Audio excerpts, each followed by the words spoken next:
jàng lu nekk mën a dal ci kawam.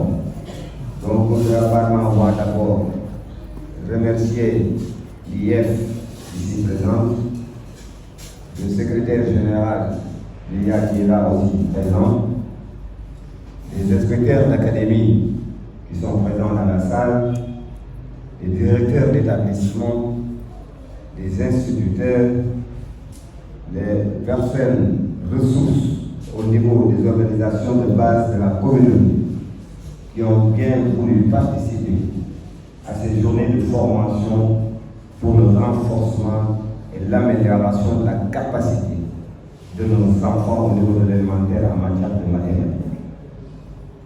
Aussi, nous remercions davantage les personnes de ressources communautaires pour la prise en charge des enfants, parce qu'il faudrait un corps sain, un esprit sain dans un corps sain. Et qu'on puisse bénéficier davantage de cette opération-là décentralisée. Normalement, en janvier 2025, nous démarrons une seconde phase, parce que l'opportunité que nous avons dans cette commune, et je pense que c'est Dieu qui l'a voulu ainsi.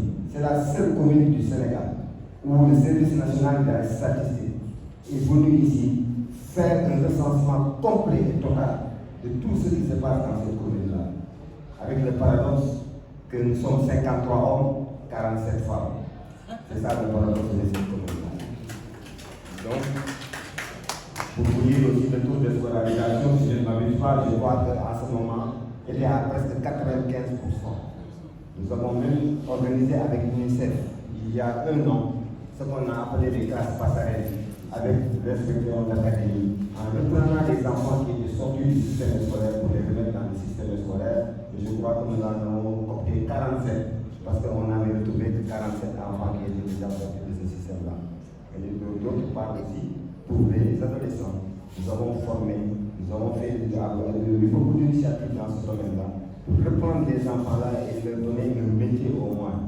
Et je disais à Marie-Pierre, il y a 2 jours avant votre venue ici, à un des enfants qui était là, qui était formé dans les techniques de réparation des portables, qui, après la formation, a reçu tout le matériel. Mais au bout de 6 mois, ce garçon-là, aujourd'hui, est devenu employeur et a recruté 2 gosses. Et il devait normalement recevoir un financement avant le 20 de ce mois-là pour continuer à prospérer dans ce qu'il était en train de faire. Donc voilà, les guides scolaires aussi, peut-être avant, pour les handicapés, c'est déjà fait et nous avons un projet même d'amélioration.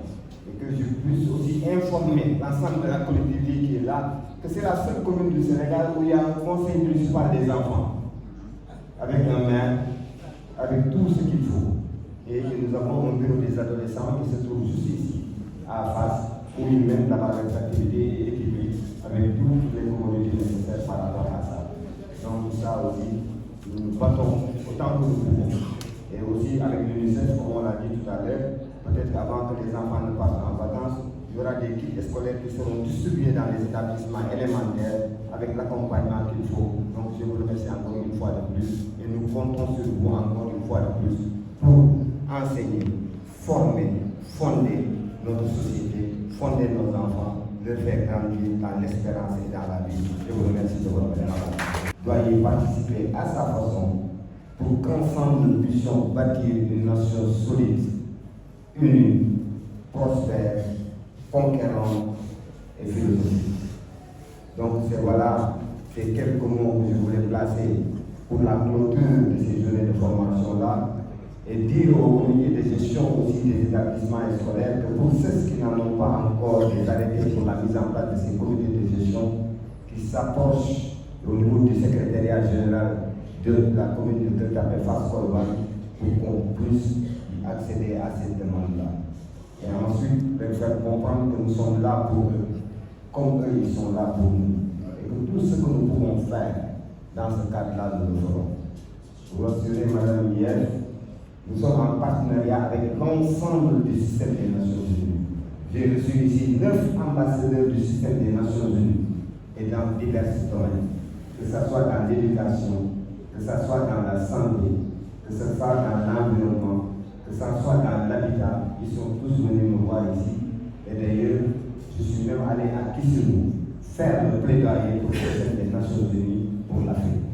Donc je pense que nous devons profiter de ces occasions et de ces situations-là pour renforcer davantage les acquis et que demain, on puisse